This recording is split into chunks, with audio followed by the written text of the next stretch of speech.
Buenos días, mi nombre es Feber Hernández. Primero que nada, pedir disculpas por el pequeño retraso que tenemos por inconvenientes de la conexión del doctor Carlos Aponte. En breves minutos ya estará con nosotros. Bueno, solamente quería recordar que la importancia que tiene el estudio bibliométrico para nosotros en el Observatorio Nacional de Ciencia, Tecnología e Innovación. Recordando que bien, que por ley orgánica de Ciencia, Tecnología e Innovación, en su artículo 22, nos corresponde a nosotros como Observatorio Nacional de Ciencia, Tecnología e Innovación el recopilar, sistematizar, categorizar, analizar e interpretar información a los fines de formular políticas públicas en la materia de ciencia, tecnología e innovación. Por lo que para nosotros es clave y es vital el estudio bibliométrico. Actualmente le invitamos a que visiten nuestra página web. En nuestra página web estamos mostrando un levantamiento bibliométrico, un estudio bibliométrico que estamos realizando actualmente sobre la producción científica en el área o enfocada hacia el tema COVID-19, ¿ok?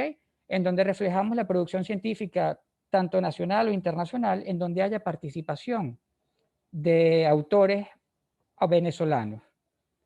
Es un trabajo muy interesante, está en nuestra página web y lo invitamos a que lo visiten.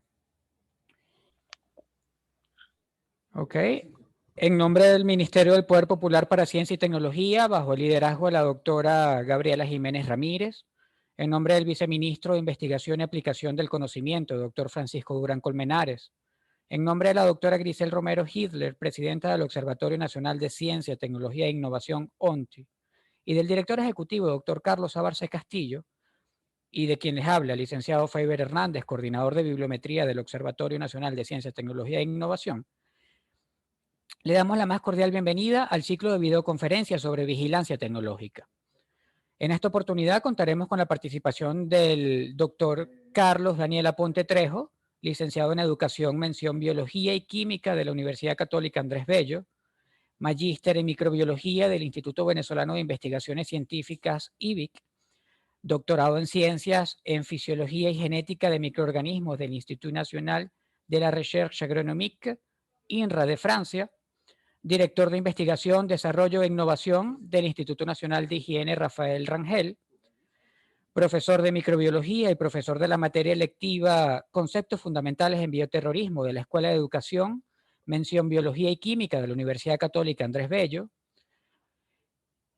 profesor de Microbiología y Parasitología de la Universidad Nacional Experimental Sur del Lago Jesús María Semprún, UNESUR, docente de la Unidad Curricular Investigación y Bioética 1 y 2 del Programa de Formación Avanzado en Biología Aplicada al Diagnóstico del Instituto Nacional de Higiene Rafael Rangel y de la Universidad de Ciencias de la Salud, docente de la Unidad Curricular Paradigmas y Fundamentos de la Investigación del Programa de Formación Avanzado en Maestría y Doctorado en Ciencias para el Desarrollo Estratégico de la Universidad Bolivariana de Venezuela entre los años 2015 y 2017, miembro del comité editorial de la revista científica del Instituto Nacional de Higiene Rafael Rangel, miembro del comité editorial de la revista divulgativa El Vitral de la Ciencia, miembro de la comisión editorial de la revista científica El Observador del Conocimiento del Observatorio Nacional de Ciencia, Tecnología e Innovación, ONTI, entre los años 2002 y 2019, así como miembro del Consejo de Investigación y miembro del Consejo de Posgrado del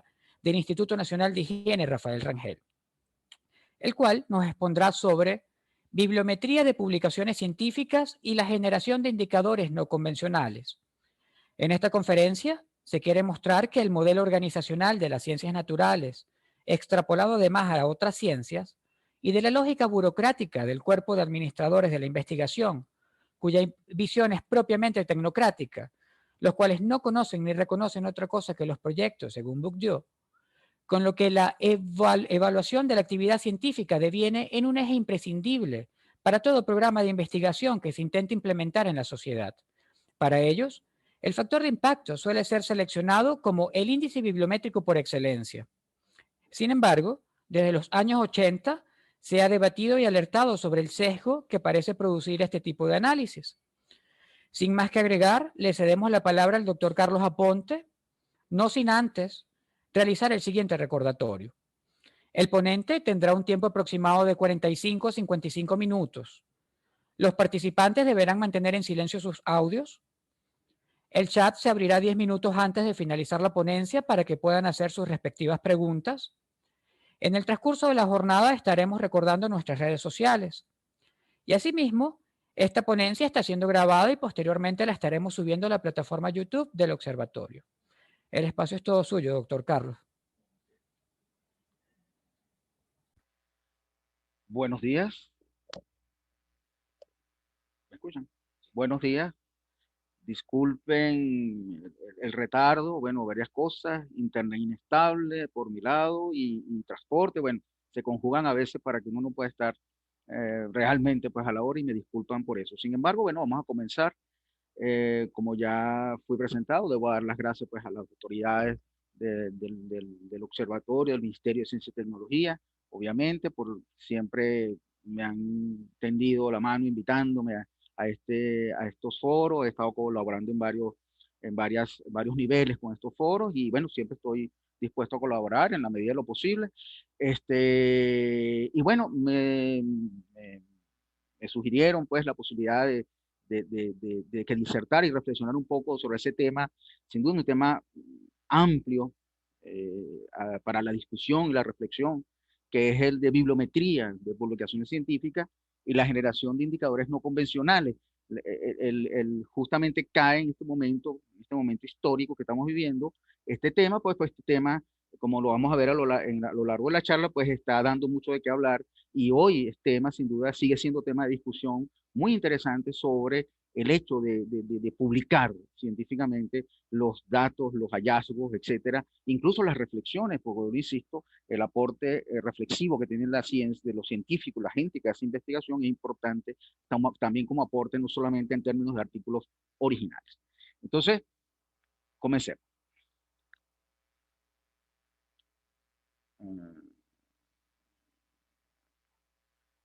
No avanza. Ah, ya, perfecto. Ok, fíjense, el personaje que tiene allí es justamente a Pierre Bourdieu.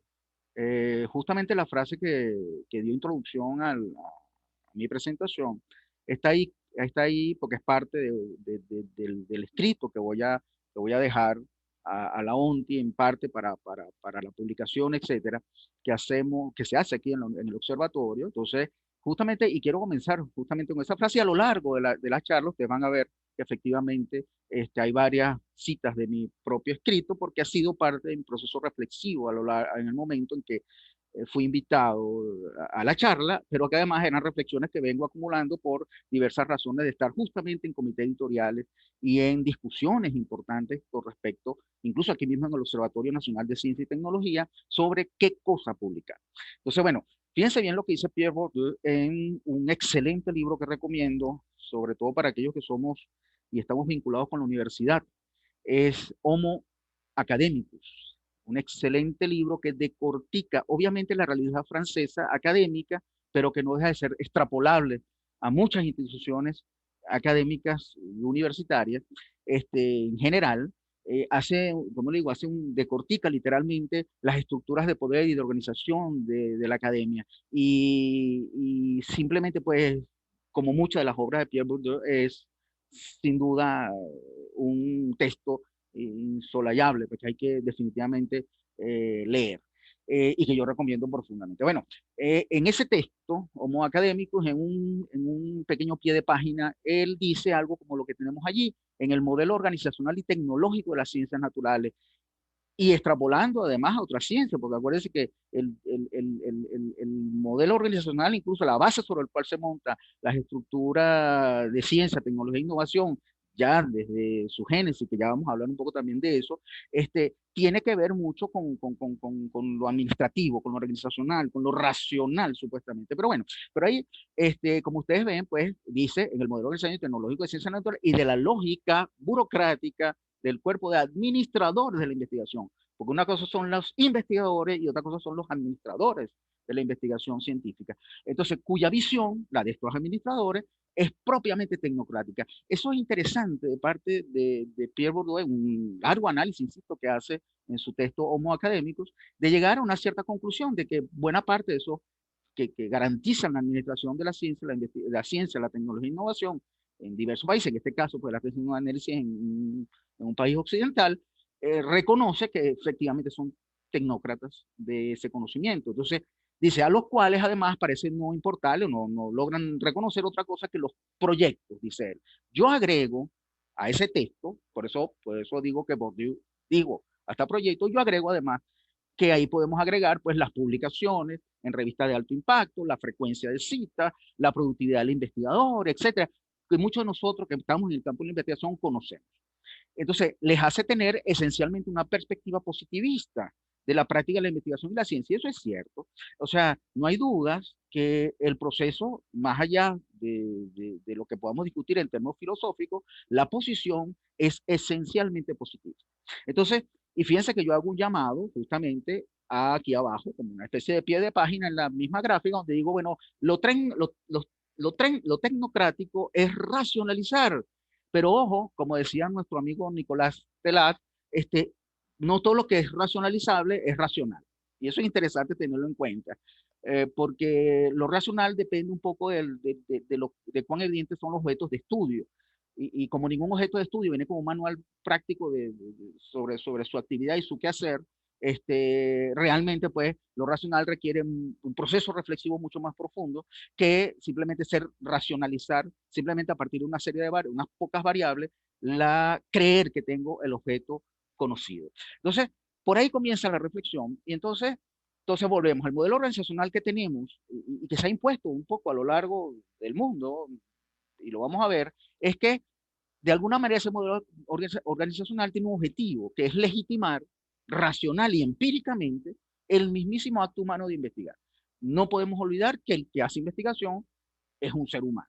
Entonces el ser humano, o sea, en última instancia, si uno se pone a analizar el acto de investigación, el acto científico, en última instancia es un acto no estrictamente de las ciencias naturales, sino pertenece a las ciencias humanísticas y sociales. Entonces, volvemos al punto. El objetivo es legitimar lo racional.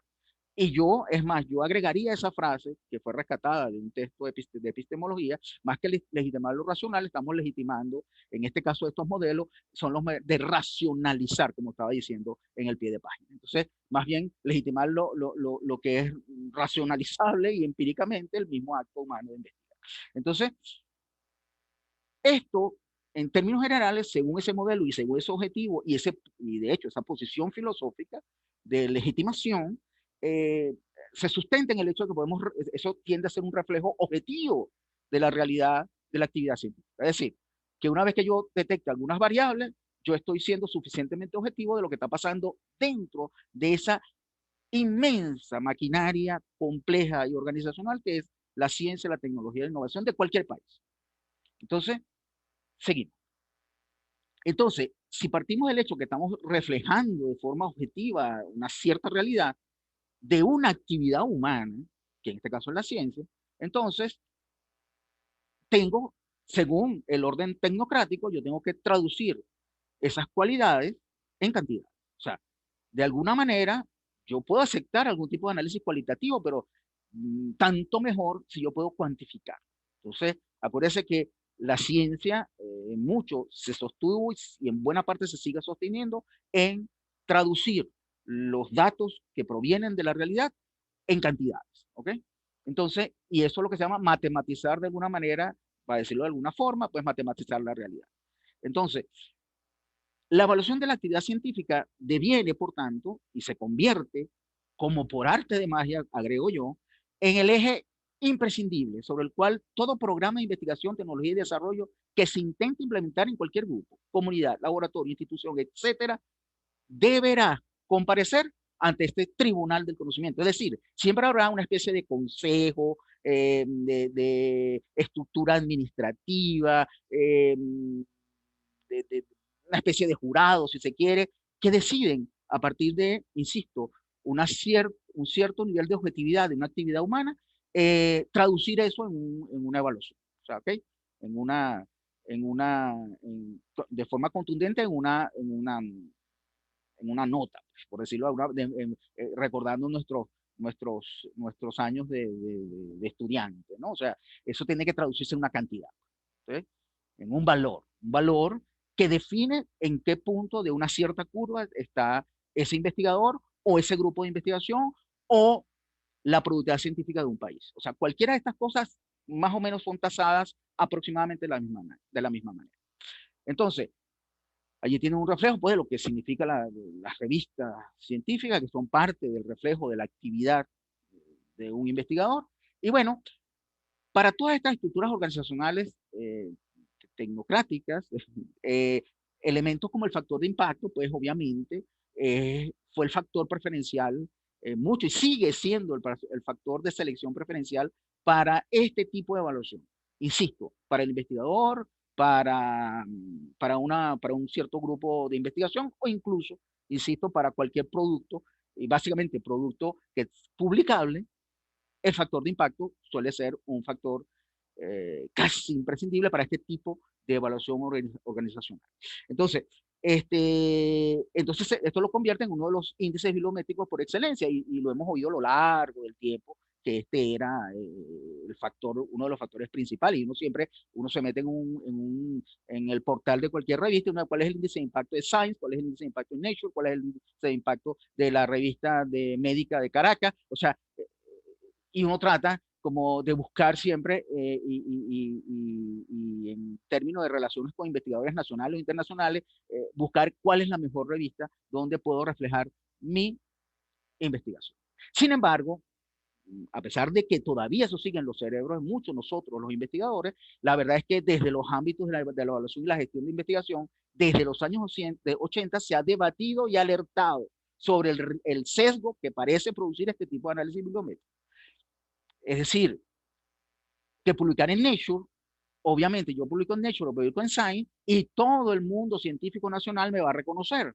Pero ahora uno se pregunta, ¿es realmente la forma de evaluar la actividad científica de un individuo o de un grupo de investigación o incluso de una institución? Entonces, por ahí vamos a comenzar. Bueno, fíjense que incluso este es un editorial como creo que del año 2000, perdón, 1999, creo, 98, 97, si no mal recuerdo. Por ahí, después le puedo dar la precisión, porque no puse el año, se me escapó, pero fíjense, Beware the Impact Factor. O sea, hay que tener cuidado. Ahí lo dice, es un journal en Nature justamente. Y entonces dice el factor de impacto es un excelente predictor de calidad de un journal. Pero, ojo, ahí lo dice luego, es un pobre indicador de citación para paper específico o para poder visualizar de manera clara el performance de un investigador individual o de investigadores individuales. Es muy difícil utilizar esto como el marcador último de si un investigador entra o no entra dentro de un grupo o dentro de una institución o en una cierta organización de ciencia, de tecnología e innovación. Y el gráfico que ustedes ven abajo lo que está reflejando un poco cómo se distribuyen un cierto número de revistas muy reconocidas, la mayoría de ellos, The Physics Review Letters, PLOS ONE, Nature Photon, Lancet, Cell, y fíjense que hay un grupo a pesar de que todas estas son una primera línea de revistas absolutamente reconocidas, fíjense que siempre hay un grupo que tiende a destacar hacia el final de la curva, de la recta, perdón, que aparentemente por su número de citas, por su promedio de citaciones por paper, pues son destacables. Pero, insisto, hay que tener cuidado, ese mismo editorial lo dice de manera bastante clara. Sin embargo, como decía, desde el año 89 hay una tesis y hay un paper publicado en revistas de ciencias sociales por parte de Jacques Gellard. Jacques Gellard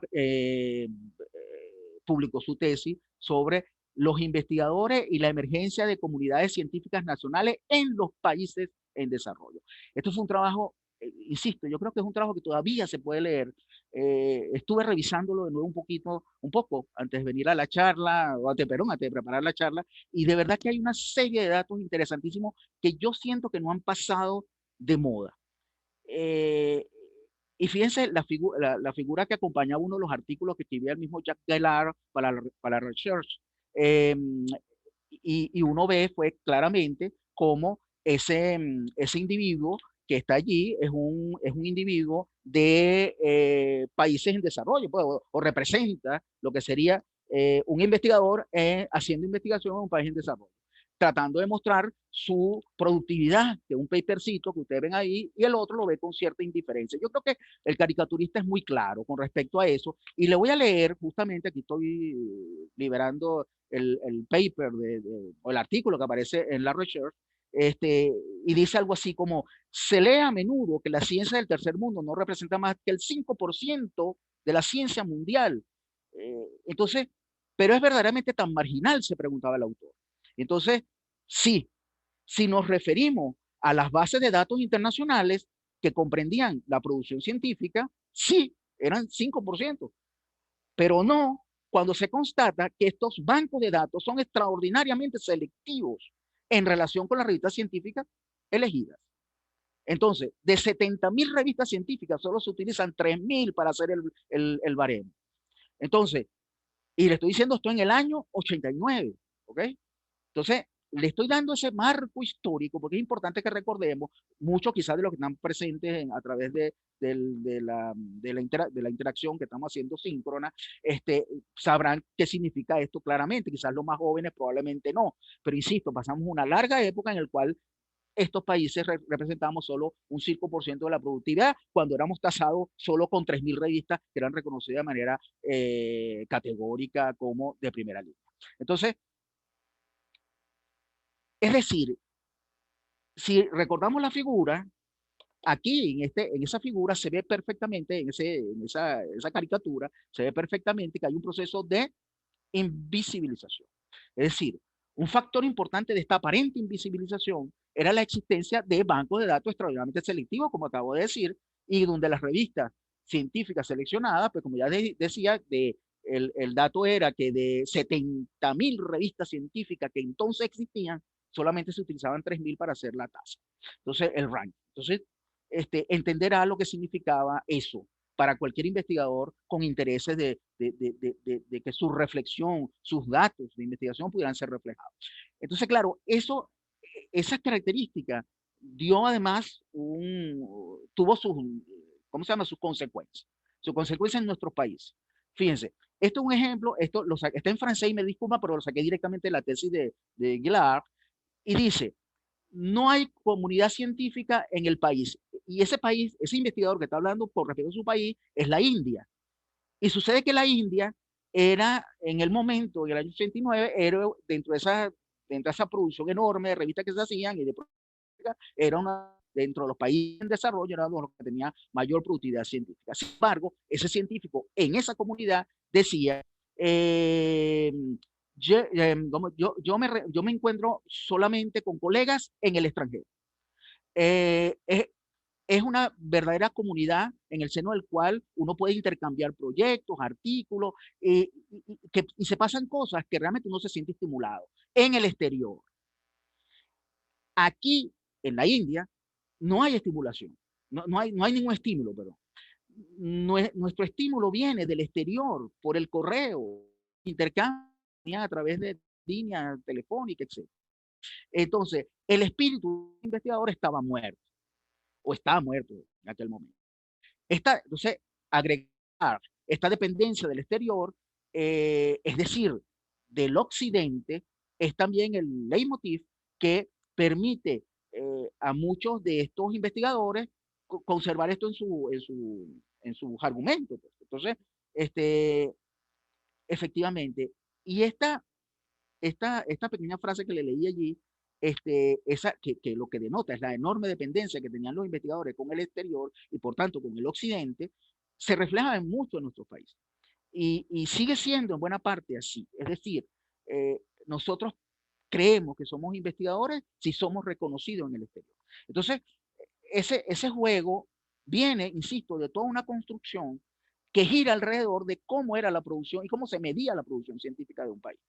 Y fíjense lo que dice Osvaldo Varsky en un excelente libro que está disponible en la red sobre cómo se mide la ciencia en el país a través de un portal que se llama Información Científica o Sociedad de Información Científica, que después le puedo dejar algunos datos de todas maneras en el escrito que voy a dejar en la ONTI, ahí estarán detallados las bibliografías y las páginas consultadas. Entonces, fíjense, El esfuerzo inicialmente centrado en una organización de la información científica, es decir, lo que se intentó primariamente para organizar y entender lo que era la producción científica, bueno, al acoplarse la comunidad científica asociada a las élites a través de la revista y lo que fue el gran negocio de la evaluación, los avances empíricos discrecionales y condicionados por las limitaciones de presupuesto y de desarrollo en informática, van evolucionando en la construcción de una teoría. ¿Cuál teoría? Bueno, la teoría de generar suficientes elementos de evaluación basados en la métrica, basados en la estadística, ¿no? Que nos permitiera discernir esa actividad humana que se llama ciencia, tecnología e innovación. Entonces, fíjense, se generaron, y a lo largo de los años, se generaron diferentes y complejas métricas, como digo yo ahí, que tratan de traducir el acto humano de investigar. Está el H-index de Hirsch, está G-index, A-index y el R-index. Entonces, si solamente vemos el H-index de Hirsch, eso en términos conceptuales es el índice H se calcula con base ¿a qué? A la distribución de citas. Entonces, como ya yo les decía anteriormente, además del factor de impacto, entonces yo la otra cosa que te evalúa es el número de citas que tiene tu artículo, que tiene tu producción científica. O sea, cuántas personas lo citan a través de los trabajos, etcétera. Entonces, y de los trabajos de otros particularmente. Entonces, vuelvo, insisto, el índice de H se calcula con base en la distribución de las citas que ha recibido los trabajos científicos del investigador. Al respecto, Hirsch dice esto en términos matemáticos, como ustedes ven, para que ustedes vean claramente que estamos frente a reflejar la realidad en términos de una función matemática. Dice, un científico tiene índice H si H de sus NP trabajos recibe al menos H citas cada uno. Y los otros, que es una NP menos H, trabajos tienen como máximo H citas cada uno. Entonces, al final, ¿qué quiere decir en términos generales? Bueno, tú puedes generar un gráfico, como ustedes lo ven aquí. Entonces, el índice H de ese investigador, pues será igual, vamos a decirlo de alguna manera, a el número de citas que se encuentra en un punto de la curva de todos los trabajos que la persona ha realizado en función de el número de citas. Si esas citas coinciden con el número de trabajo que la persona ha realizado, entonces ese es su número H en función de un artículo que se acerque o que sea igual al número de citas del total de artículos producidos por ese investigador. Y ustedes se imaginan lo que significa, sobre todo para los investigadores nobles, una estructura de este tipo, ¿no? Entonces, todos quedamos un poco así como este personaje, cuando intentamos responder algunas preguntas, unas preguntas que vienen inevitablemente a consecuencia de esta historia montada, insisto, a través de una organización, insisto, que trató de visualizar o hacer objetiva una actividad humana tan compleja como el hecho investigativo. Entonces, una de las preguntas es, ¿cuál es el impacto real de una investigación cualquiera en el ámbito nacional o internacional? ¿Cómo hago eso? ¿Cómo mido realmente ese impacto? Empezando que, por cierto, impacto, si yo lo busco en una enciclopedia matemática, no sé si tiene una función delta que lo pueda definir, pero bueno, podemos seguir discutiendo el tema posteriormente. Luego, ¿vale la pena publicar en una revista? Una pregunta, y aún se sigue haciendo. ¿Vale la pena publicar en esa revista o me voy para otra? Puedo publicar y que no tenga que pagar, porque obviamente muchas publicaciones exigen pago.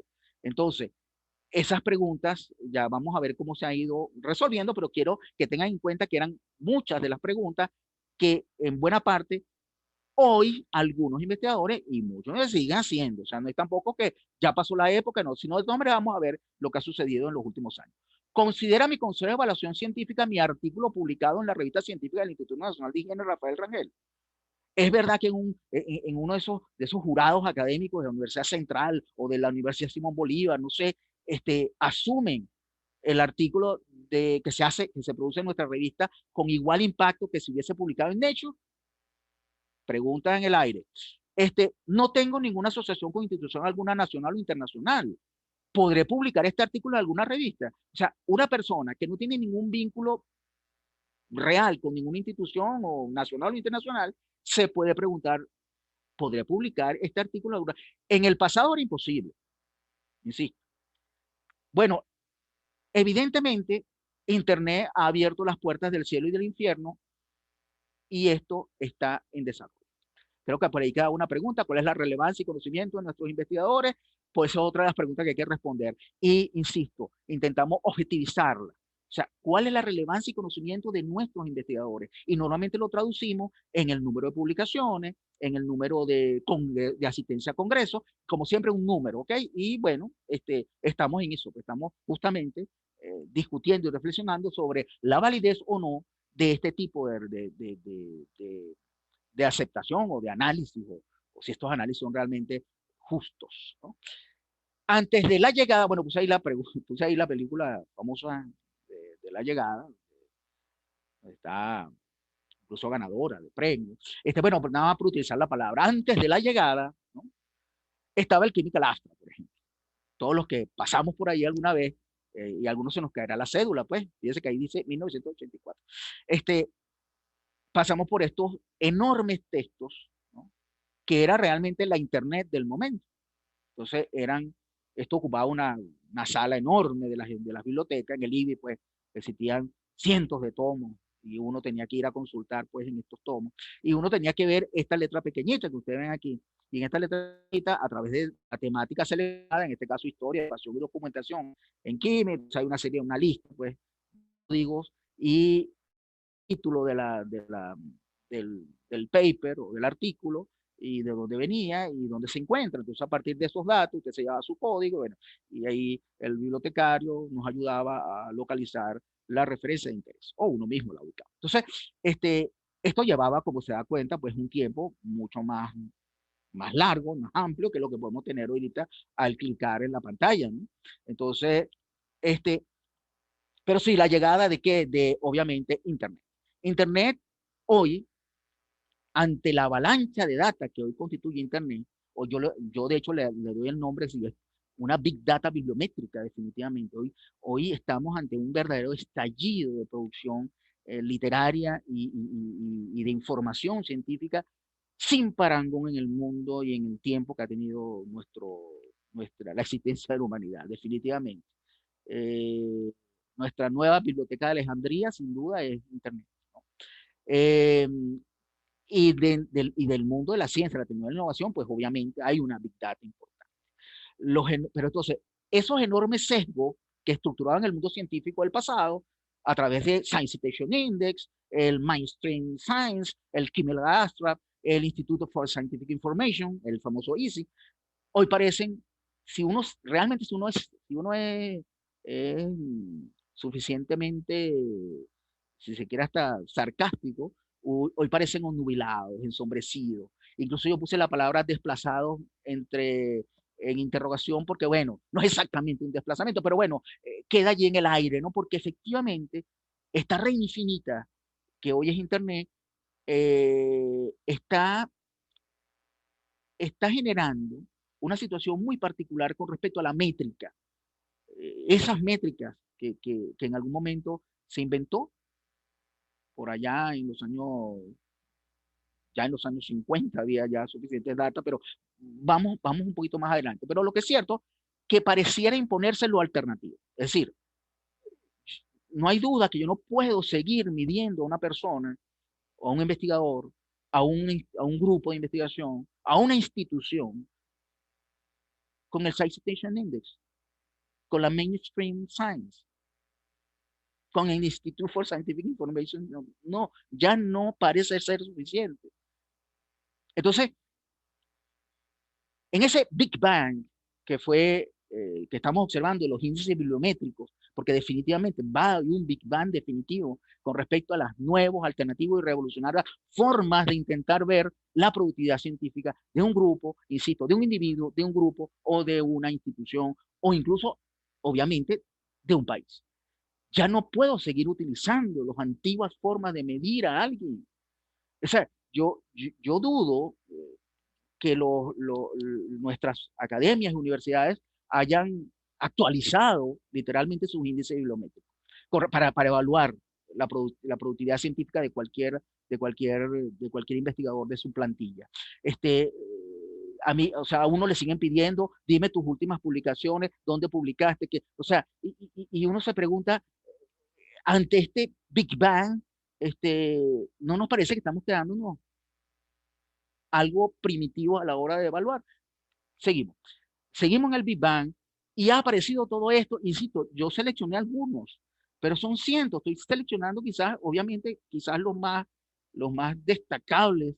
eh, la Web of Science, PubMed, ScienceDirect, Scopus, Google Academic, Cielo, ResearchGate, ResearchGate, este, yo siempre le digo, y la irreverente SciHub, este, PLOS, que sin duda alguna ha abierto una ventana interesantísima de producción científica y las revistas latinoamericanas. O sea, yo no, lo que pasa es que, insisto, yo no pude poner, si pongo todo, efectivamente es un universo, ¿no? Efectivamente lo que están haciendo y que tenemos que tener en consideración y que EcuRed de Cuba, que está allí también como una plataforma extraordinaria de publicación. O sea, aquí falta mucha gente, pero nada más, bueno, para que ustedes vean toda la gente de Redalic, interesantísima, para las ciencias sociales.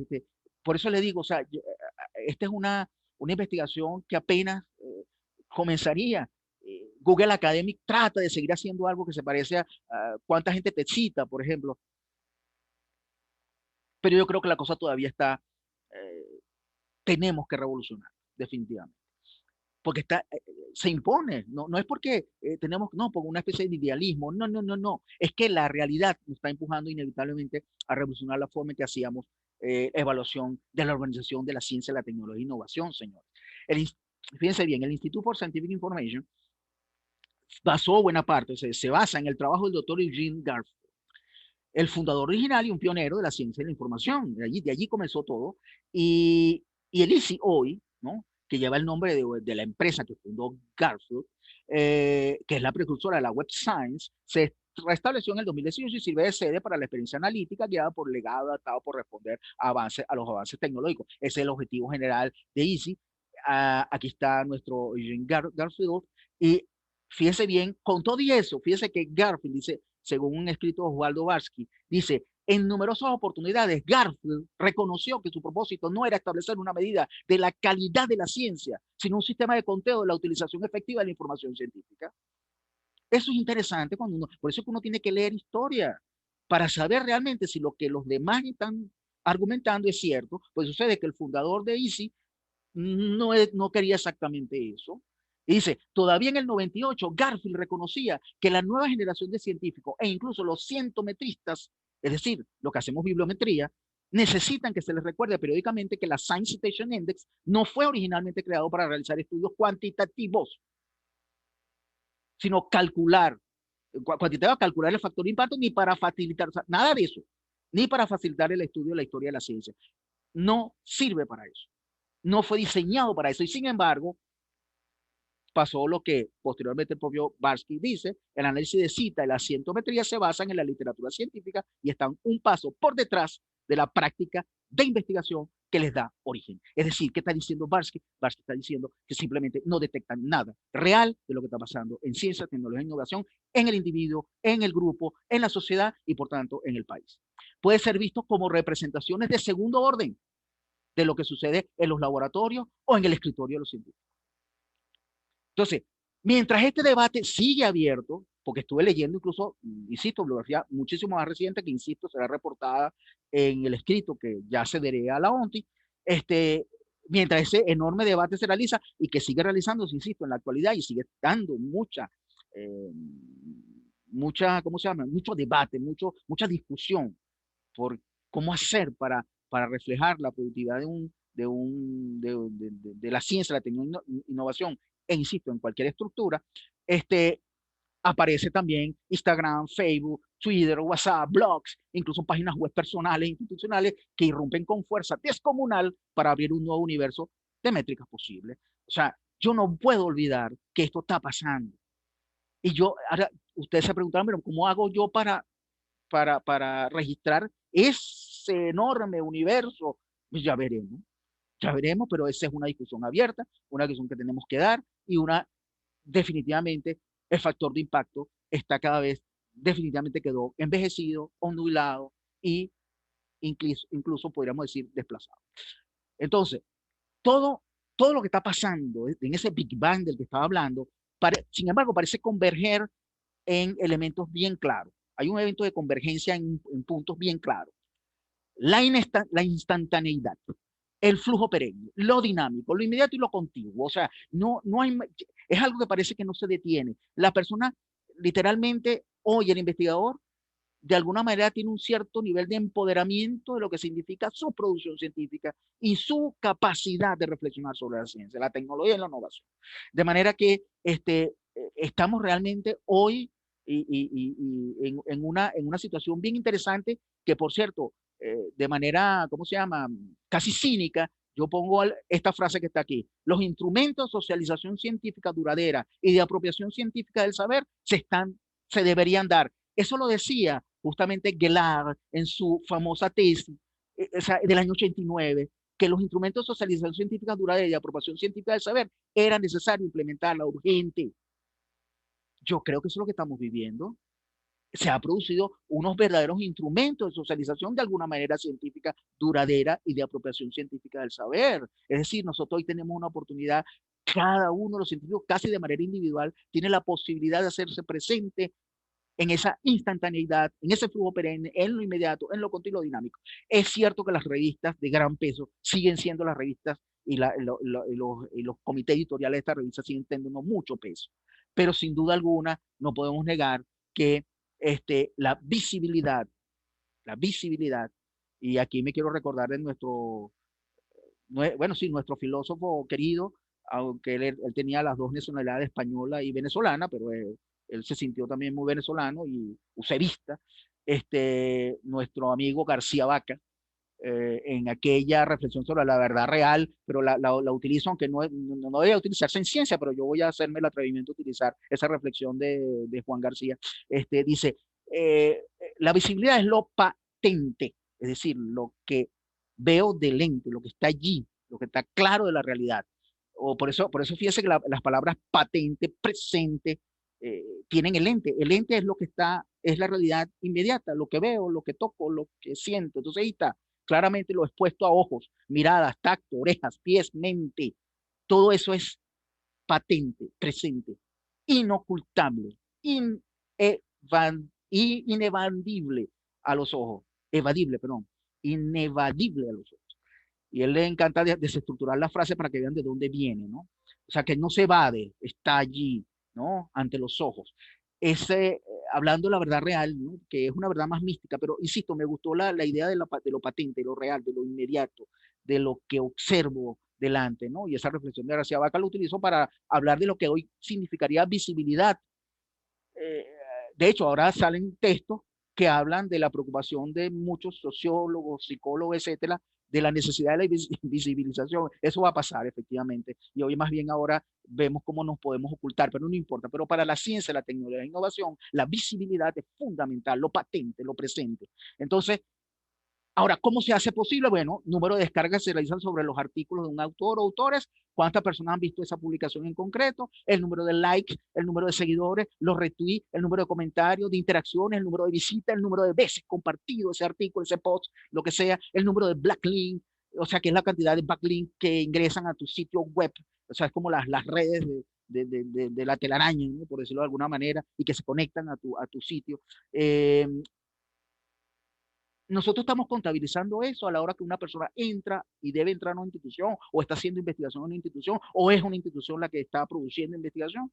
¿Cuánto de esto estamos haciendo? ¿Cuántos de estos elementos estamos utilizando para revolucionar los indicadores de ciencia, tecnología e innovación? Entonces, los open access definitivamente, después de aquella famosa iniciativa de Budapest de acceso abierto en el año 2002, pues hace esto que ustedes están leyendo allí. Disponibilidad gratuita en Internet público, permitiendo a cualquier usuario leer, descargar, copiar, distribuir, imprimir, buscar o usarla con cualquier propósito legal, sin ninguna barrera financiera. Y eso es fundamental. Legal o técnica. Fuera de las que son inseparables de las que implica acceder al Internet mismo. La única limitación en cuanto a reproducción y distribución y el único rol del copyright en este dominio deberá ser dar a los autores el control sobre la integridad de sus trabajos y el derecho de ser adecuadamente reconocido y citado. ¿Ustedes se imaginan que esto hubiese podido nacer en Nature, en Science? No. Más bien ahora Nature, Science y todas estas revistas prestigiosas están tratando de acomodarse a los open access de alguna manera. Entonces, ahí están algunos de los sitios que yo recomiendo ampliamente, como ARCID, BioZip, ARCID, etcétera, ¿no? Todos los zip, de alguna manera, se convierten en verdaderos sitios donde usted encuentra información científica relevante e incluso comprometedora. En uno de estos BioZip, por ejemplo, me acuerdo, pues estuvimos discutiendo eso hace poco con respecto al al SARS-CoV-2, perdón, este, que hicieron la publicación de que en el genoma de este virus habían 4 regiones que pertenecían, 2 al VIH y 2 más, bueno, a otro virus, o sea, perdón, que habían elementos de reconocimiento que estaban implicados en el VIH. Entonces, sin embargo, a los pocos días se eliminó ese paper del Open Access porque muchos investigadores dijeron que no estaba bien escrito, que le faltaba calidad, etcétera. Y bueno, al final, sin embargo, el tiempo breve que tuvo en Open Access, muchísimas personas lo leímos. Y muchísimas personas pues quedaron todavía quedaron dentro de su reflexión, pues ese encuentro de pequeñas secciones que parecía compartir el virus perdón, el SARS-CoV-2 con el virus de VIH. Bueno, son cosas que están pasando en la ciencia, pero insisto, la posibilidad de refutar pues siempre está presente y eso sucedió, por ejemplo, con ese paper. Pero volvemos, los denominados repositorios, los open access parecen dispuestos a desgarrar el velo sagrado de los oligopolios de las grandes editoriales. Reed Elsevier, Scopus, Willy Blackwell, Springer, Nature, ACS, Science, Taylor y Francis, o sea, y ellos siguen estando allí, incluso, insisto, tienen espacios de open access y repositorios, etcétera, pero insisto, es verdaderamente, ese es parte de los escritos que tengo, ya yo digo eso en ese escrito que dejaré, insisto, en la ONTI, es que efectivamente se está observando un verdadero desgarro del velo, de ese velo sagrado. ¿Okay? Otro elemento que no podemos olvidar en esto de hablar de indicadores alternativos, etcétera, pues hablemos. Entonces dice, otro elemento que no podemos olvidar es la disponibilidad de auténticos programas de diseño y edición de revistas que existen en la red, tanto en su modo gratuito como en su modo de pagar. Está InDesign, Affinity, Publisher, Microsoft Publisher, QuadExpress, Scribus. Entonces aquí están algunos de las portales pues, que tienen estos elementos y usted puede diseñar su revista de la forma que realmente usted le dé la gana, con fotos, dibujos, con sus datos, con sus gráficos, etcétera, y usted tiene una revista científica o divulgativa, como usted quiera, en el terreno que quiera hacer. Ya nosotros hemos tenido experiencia, estamos teniendo experiencia para este tipo de cosas. Tenemos el Vitral de la Ciencia, está por allí, que me estaban anunciando ahorita con respecto a los comités a los cuales de alguna manera colaboro. Están por allí la propia revista del Instituto Nacional de Higiene también se está diseñando de forma, insisto, gratuita, es decir, usted requiere el programa y usted tiene que diseñar. O sea, recientemente en un curso justamente de ensayos digitales, perdón, de manejo de herramientas digitales, eh, yo transformé sin ningún problema, utilizando FlixSnack, un documento Word, se transforma en PDF y ese PDF lo monta en FlixSnack y una vez que lo tienes en FlixSnack se transforma en una revista con todos los lujos de detalle que tiene una revista. Usted puede pasar las hojas inclusive flotantes. O sea, insisto, el mundo del diseño de revista está en tus manos, de manera que ya no está en las manos de Science ni de Nature. Entonces, eso es bien interesante. La otra, que a pesar de estos enormes avances para cuantificar y cualificar la actividad científica, muchos organismos, consejos científicos, instituciones, ministerios, asambleas, academias nacionales e internacionales siguen convencidos de que la única manera de validar y traducir la productividad científica de esa enorme y compleja, insisto, lo pongo en rojo con toda la mala intención, de esa enorme y compleja organización que es la ciencia, la tecnología y la innovación, es valorado preferentemente por las oportunidades científicas, sean artículos publicados en revistas de reconocido posicionamiento. Ojo, y no solamente aquí en Venezuela y en otras partes del mundo, recientemente en España salía pues un reclamo de este tipo, producto justamente de investigadores que se sienten excluidos justamente de un sistema de evaluación porque ellos no publicaron en revistas de reconocido posicional. Sin embargo, fíjense que de eso, por ejemplo, aparecen los Scientific Twitter Friends, ¿no? Una comunidad que está tratando pues, de medirle el impacto que significa, el impacto de influencia que significa la ciencia en Twitter. Y entonces hay maneras, por ejemplo, entonces ellos ya hicieron su diferenciación de los followers primarios con los followers secundarios y lo que significa el capital social que tú levantas simplemente con tuitear, retuitear, citar un tweet, etcétera. De manera que, insisto, y ahí lo dice, la comunidad científica crece y se consolida invariablemente a golpe de tweets, likes, comentarios, etcétera, mientras nosotros seguimos enredados en que usted publique en Science Nature. Entonces, ya para finalizo con mi reflexión última que hago en mi artículo, insisto, que entrego a la ONTI, es una revista científica o divulgativa que se cuece en el interior de una institución, grupo, individuo, deviene instantáneamente en un órgano de promoción y difusión de la información de esa institución a través de su página web para un número importante de sus miembros, seguidores e instituciones vinculadas nacionales e internacionales. Eso es automático. Entonces, ¿no es esto una forma nueva y exitosa de hacer ciencia? ¿No es esto una forma nueva y diferente en que los investigadores de esa institución se proyectan y consolidan sin necesidad de publicar en Nature and Science? La bibliometría tiene un reto importante en este futuro de todos los días, porque no podemos decir del futuro que no. Hoy tendríamos que estar haciendo bibliometría nueva. Muchas gracias por su atención. Disculpe la tardanza de la charla de hoy y bueno, si hacen preguntas, se las agradezco. Bueno, muchas gracias por su participación, doctor Carlos Aponte. Tenemos acá dos preguntas que hacen los compañeros. Permítame visualizarlas un momento, por favor. La compañera Fabiola Ortúzar nos pregunta. Bueno, primero que lo felicita por su excelente disertación y nos plantea una pregunta. ¿Cree que es un gran negocio y a su vez un gran obstáculo? ¿O que promueven los procesadores de datos como Easy y su apoyo a la web de Knowledge con su famoso alucinógeno factor de impacto, que toca el ego del investigador y soporta la frase ¿tendré visibilidad? No sé si nos quiere aportar algo al respecto. Excelente. Sí, justamente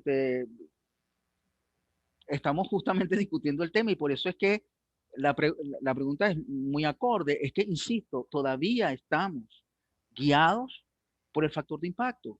De hecho, no hay investigador que esté en una posición de poder en cualquier autoridad en ciencia, tecnología e innovación de cualquier país, no estoy hablando solo de Venezuela, en cualquier país, y te ve si tú eres o no un investigador que ha producido investigación de relevancia. Si no, te ven con desprecio.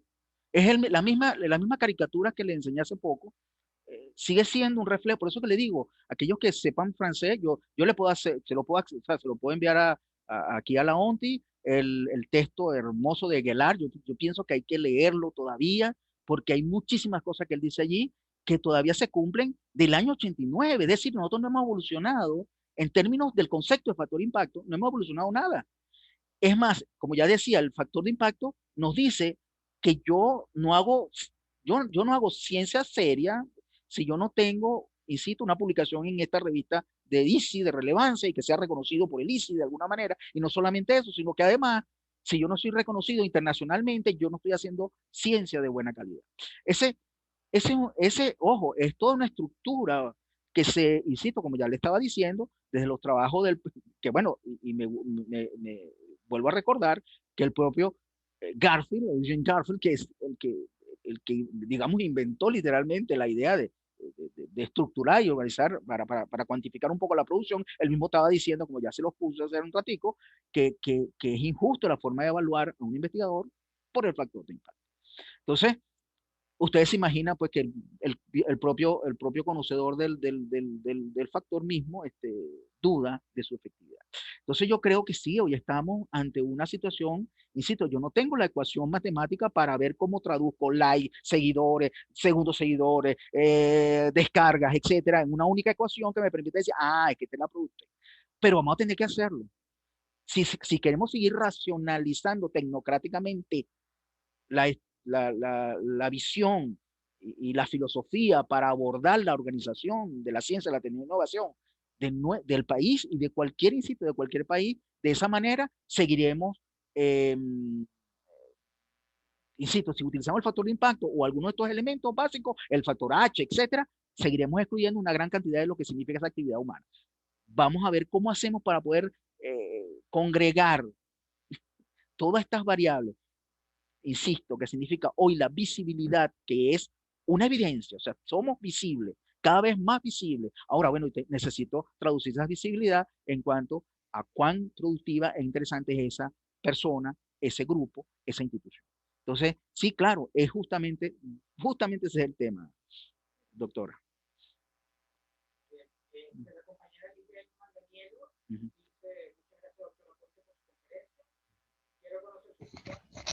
Fabián, por favor, activa tu micrófono, no se está escuchando.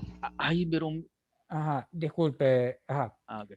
Bueno, la compañera Lisbeth Manganiello nos informa que muchas gracias por su ponencia, por su conferencia, y nos dice que quiere conocer su opinión acerca de la tendencia de la publicación continua de revistas científicas y plantea un nuevo patrón de cambio en lo que se refiere al cambio de una periodicidad tradicional, que consiste en subir rápidamente el artículo que ha sido previamente evaluado y dictaminado como publicado.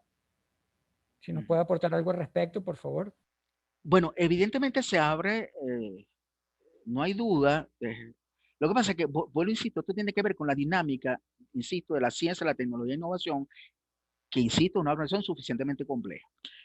Es cierto que en algunos momentos uno tiene necesidad como investigador de publicar rápidamente un paper o un artículo, pues unos hechos científicos que tú encontraste en tu laboratorio, porque evidentemente la estructura en el cual, el marco en el cual se mueve la ciencia es un marco competitivo, lamentablemente. Entonces, competitivo por todo lo que significa y se ha creado justamente donde el factor de impacto, etcétera, y las variables que utilizamos, número de citas, etcétera, juega un papel en la estructuración de ese, insisto, de esa organización que ya lo dijo Pierre Bourdieu, es tecnocrática, insisto, y Pierre Bourdieu no estaba hablando de las organizaciones científicas, estaba hablando de la academia, pero es totalmente extrapolable. De manera que la academia también sigue el mismo patrón, ¿no? de métrica. Pero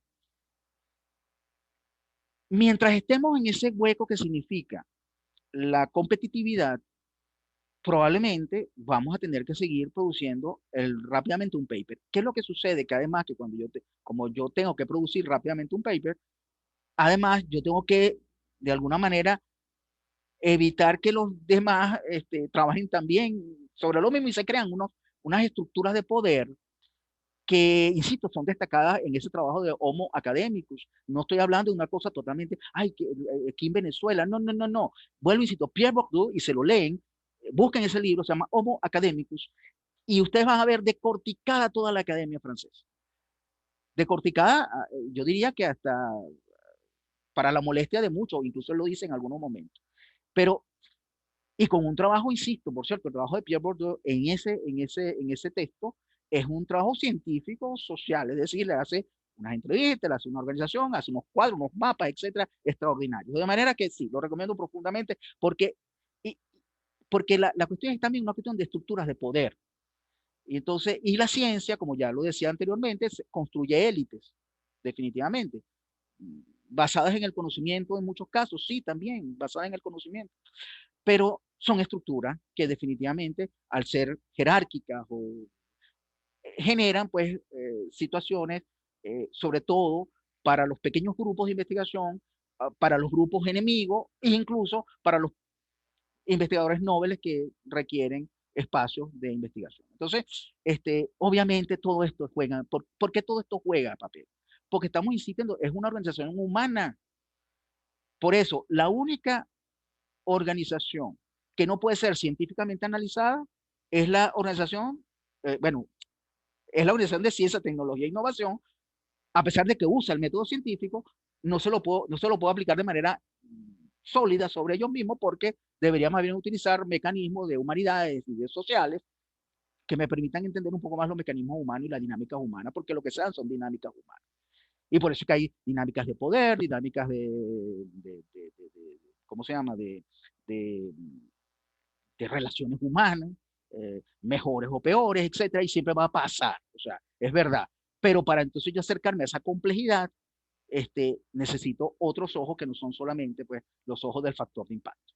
Entonces, volviendo al punto, sí, ¿cómo se llama? Publicar rápidamente sigue siendo un problema porque evidentemente pareciera haber esa necesidad y esa obligación, mientras, insisto, los organismos que te evalúan a ti como investigador, Lisbeth, dicen que si tú no tienes tu publicación rápidamente, yo te evalúo mal en el proceso, pues, que significa mantenerte en una institución o mantener un status quo en investigación. Todo eso va a jugar un papel. Insisto, eso no lo podemos evidentemente resolver hoy. Ya con la charla de Carlos hemos resuelto el problema. Obviamente que no. Pero lo que sí está claro es que, sobre todo, insisto, los jóvenes en proceso de formación de investigadores son los que tienen que empezar a darnos las luces que significa moverse en ese mundo que es Internet, que es la productividad a través, insisto, de likes, etcétera. ¿Cómo traducir eso en un proceso de producción científica real, contundente, insisto, de la actividad humana en ciencia, tecnología e innovación? Insisto, es un reto enorme y hoy no puedo responder cuál es, insisto, esa ecuación que logre abarcar todos estos elementos, pero se está dando, es una realidad y tenemos que ver cómo hacer para que en nuestro sistema de evaluación yo pueda visualizar la productividad más o menos real de un investigador o de un grupo de investigación. En el Instituto Nacional de Higiene, en algún momento, conociendo que el instituto es un instituto sui generis, porque no es un instituto de investigación científica como el IBIC, no lo es, ciertamente. Sin embargo, produce mucha información científica.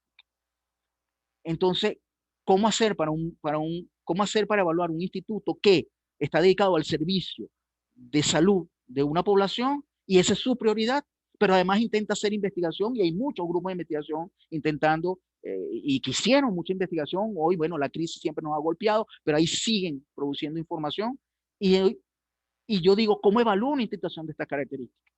¿Le voy a aplicar el factor de impacto a esos investigadores? Si no publican en Nature, no sirven. Yo creo que es injusto. Yo creo que es injusto. Sí.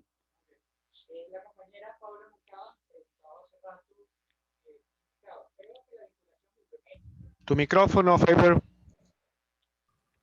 disculpen, la compañera Paula Moncada nos indicaba anteriormente que ella cree que la vinculación bibliométrica tiene mucho que ver sobre la generación de políticas públicas e investigaciones innovadoras, porque depende de qué artículo o libro estés consultando.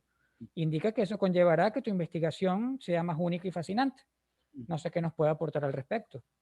Bueno, vuelvo, insisto, ¿el nombre? Paola Paola. Moncada. Paola, ciertamente, por eso insisto, hace falta una cierta revolución en esto de los índices bibliométricos. Si seguimos guiándonos, insisto, por los antiguos, estamos dejando probablemente, no solamente estamos dejando a la gente que pudo haber publicado cosas que para algunos pudieran ser insignificantes. Yo recuerdo, por ejemplo, a la doctora Sandra Fernández, que era investigadora del instituto, ya jubilada, produjo un paper de cólera que lo publicó en la revista del Instituto Nacional de Higiene. Uno de los papers más importantes de cólera que se ha producido en el país en los últimos años. Y eso es atreverse. Eso es atreverse a poner en una revista que muchos consideran, no, pero esa revista no tiene impacto. ¿Cuál es el factor de impacto de esa revista? Esas son las preguntas que seguimos haciendo estúpidamente todavía en esta época de Big Bang de data, de Big Data bibliométrica. ¿Ok? Disculpen la disertación. Entonces, y los que quieran consultarla, consulten la revista del Instituto Nacional de Sandra Fernández Cólera y verán qué buen paper. Entonces, claro, vuelvo a insistir, mucho es la iniciativa del investigador, mucho la apertura que tiene la revista con respecto a la, ¿cómo se llama? A publicar el respectivo artículo, pero insisto, el trabajo de un investigador se traduce no solamente en los papers que producen, no solamente en los congresos a los cuales asiste, y proyecta su imagen, sino también en dónde y en qué parte de la academia está produciendo su función de investigador está siendo reflejada, a qué niveles, cómo sea, universitario, posgrado, etcétera. ¿Cuántas, cómo le decía, cuántos folletos de su investigación produce para socializar su conocimiento con otros miembros de la comunidad, incluso con las comunidades que aledañan a la institución? No sé, hay miles de formas otras, y volvemos al punto. Podemos ver, este investigador tiene un blog. ¿Qué produce? ¿Qué está escribiendo en su blog? ¿Qué está haciendo en Instagram? En los tweets. ¿Cómo es su Twitter? ¿Qué está publicando en su Twitter? Entonces, yo creo que hoy, insisto, necesitamos ver, para saber sobre una investigación, sobre un investigador, tenemos que ver todo esto. Y tenemos que ver, sí, mira, este investigador tiene 200, 300, 400 seguidores. Oye, yo me acuerdo, si yo tenía 200 estudiantes en un, en un auditorio, oye, mi clase era, definitivamente a la gente le interesaba, 200 personas reunidas en un auditorio, interesante. Ahora, yo tengo 200 seguidores en un Twitter y sucede que eso no se toma en consideración. Entonces, en eso estoy de acuerdo. Vuelvo, insisto, tenemos que buscar la manera de que toda esa actividad que tiene un investigador, que hoy se refleja, porque muchos lo hacen ya en Instagram. Entonces, en Instagram, mira, aquí está mi póster que presenté. Fíjense bien, fíjense lo interesante que es eso. Entonces la persona le toma su foto al póster y lo pone en el Instagram.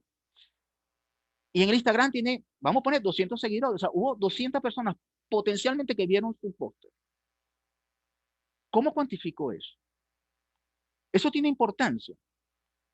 O sea, es relevante que una persona que pudo su póster, además 200 personas lo vieron, varios lo descargaron, yo debería cuantificar eso. Entonces, sí, nos urge, no a nosotros los investigadores que estamos haciendo. Yo tengo mi Twitter y cuando puedo, pues estoy metiendo cosas, pero insisto, no somos nosotros los investigadores individuales, lo que podemos hacer la revolución de indicadores. Es que las autoridades tienen que darse cuenta que ya el factor de impacto no es suficiente.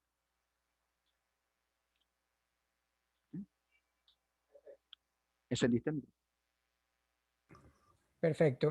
Tenemos una pregunta que hace la compañera Luisana Colomine, que nos Luisa. indica que, bueno, que hace rato ella estaba comentando precisamente sobre el Internet y la incidencia en bibliometría. Y nos pregunta, ¿Internet es una alternativa válida para publicar trabajos científicos y de investigación? Entendiendo que las revistas arbitradas también son un monopolio ideológico. Luisa, claro, volvemos al punto, y eso es lo que quiero yo tratar de que quede allí en debate. Yo no estoy cerrando el debate, mi idea es abrirlo enormemente y que quede en las mentes la angustia. Ojalá quedáramos angustiados. Fíjate, este, porque mi pregunta es, sigo insistiendo, está bien, la persona publicó, ensaya y no hay duda, pues. O sea, qué voy a discutir ahí? Oye, la persona publicó ensayo, ahí está, mira, salió el artículo, está en la página 90, no sé, 50, lo que sea. Pero sucede que tengo otro, como el caso, y vuelvo a insistir, yo la nombro y que me perdone Sandra, pero yo la nombro porque me parece que siempre ha sido un ejemplo bien interesante ese paper de cólera. Ese paper de cólera, para acá Venezuela y para Latinoamérica es interesantísimo. Yo no sé si para el Science en Estados Unidos, y además no me interesa si me interesa. O sea, estoy diciendo que aquí ese paper fue importante por lo que pasó nacionalmente y seguro que para toda Latinoamérica es interesante. Entonces mi pregunta es, bueno, yo creo que ahí tampoco hay mucho que discutir, ¿no? Para mí, el factor, si vamos a utilizar un factor, entre comillas, un factor de impacto en SAN y un factor de impacto en la revista del Instituto Nacional de Higiene, yo le doy en un comité de evaluación el mismo valor. ¿Tú eres un atrevido, Carlos? Sí, soy un atrevido. Entonces, Pero es que creo, insisto, que el fenómeno es que tenemos, primero, porque este es el verdadero momento, porque siempre lo pedimos, ¿no? Por cierto, los que hemos estado en comité editorial sabemos esto, ¿no? Siempre hemos pedido que se revaloricen las publicaciones nacionales, que los investigadores publiquen en las revistas nacionales para que las revistas tengan, porque entramos en un círculo vicioso. Si yo no publico, no, yo no voy a publicar en la revista nacional porque ahí no me reconoce, entonces publico en la otra. Entonces la revista nacional nunca va a recibir un paper interesante, porque, claro, pues para qué voy a, si no publico ahí, no sé si me entienden, ¿no? O sea, es un círculo literalmente vicioso. Entonces, ¿cómo hacemos para romper ese círculo? Insisto, romper ese círculo fue lo que hizo nuestra querida investigadora Sandra, que publicó en la revista Higiene. Ah, está mal. Pues no sé, yo creo que no. Muchas personas han descargado el paper, lo han leído, etcétera. Sobre todo cuando yo le hago publicidad. No, bueno, X, estoy echando broma, pero en serio, o sea, es un artículo muy, muy importante. Entonces, volvemos al punto y por eso me gusta esta discusión, porque yo creo que tenemos que dar. Yo sé que ahí están las grandes revistas, yo las adoro, por eso yo tengo en mi espacio de seguimiento, tengo las revistas, obviamente a Science, a Nature, las veo con alguna frecuencia, obviamente es necesario, cualquier investigador está, además estoy enamorado de la página web de Science, eso es cierto, yo no oculto eso.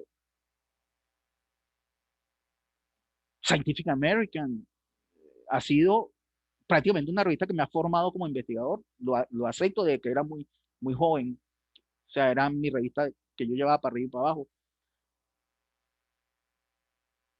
y sigo adorándola. De hecho, el último número se los recomiendo, está extraordinariamente interesante, el de este mes, bueno, en vez de mayo de 2021. Este, búsquela porque está muy buena. Pero eso no quita que yo reconozca que tenemos que hacer una revolución de indicadores bibliométricos, aunque yo siga enamorado de otras revistas también, pues. Entonces, yo creo que buena parte del problema está allí. Y insisto, esta conversación más que con los investigadores individuales, son con aquellos investigadores que son autoridades en comités editoriales, en comité de evaluación de investigadores,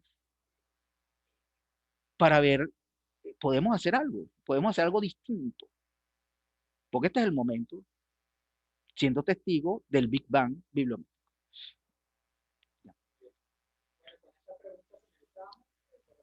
Micrófono, Faber. Micrófono, Faber. El micrófono. Ok, con esta pregunta, disculpen lo del micrófono, con esa pregunta cerramos. Agradecemos al doctor Carlos Aponte por su tiempo y su excelente ponencia. Agradecemos a todos ustedes que participaron en esta conferencia. Agradecemos su paciencia y su tiempo en la espera. Recordemos que, bueno, que la coyuntura actual presenta este tipo de inconvenientes y agradecemos su entendimiento y su comprensión. Le invitamos, permítame por favor, le recordamos que pueden seguir nuestras redes sociales. Asimismo, le recordamos que esta ponencia fue grabada y posteriormente la estaremos subiendo a la plataforma de YouTube del Observatorio del ONTI, Observatorio Nacional de Ciencia, Tecnología e Innovación. Finalizamos esta jornada recordando que pueden acompañarnos el próximo día 28 de abril, en donde tendremos una ponencia con dos participantes, la magíster Jenice Álvarez, quien nos hablará un poco de las herramientas para el análisis de la información de patentes, y el magíster Rolando González, quien nos hablará de la información de patentes para la vigilancia tecnológica. En este caso, estos dos compañeros son invitados internacionales que participan desde Cuba y trabajan o pertenecen a la Oficina Cubana de la Propiedad Industrial.